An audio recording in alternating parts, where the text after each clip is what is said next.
Apa yang dalam kepala otak kau ni kau buat benda ni? Kau tak terfikir ke nak bincang dengan abang dulu? Ni. Apa benda ni? Aku tahu kau ni degil, dik. Tapi aku tak sangka pula engkau ni reckless sangat.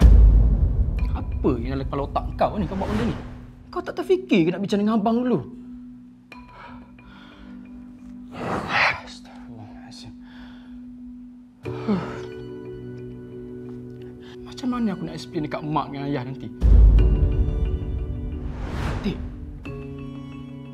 kau nampak kan parut dekat badan ayah tu? Benda macam tu kesannya bukan semata-mata fizikal yang kita nampak pakai mata.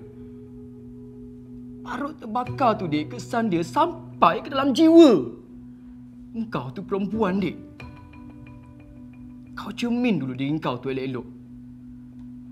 Kalau tercalar kulit engkau tu sikit, tak kesedih mak dengan ayah nanti? Adik akan bangga dengan better sekas adik lah. Tak bersama.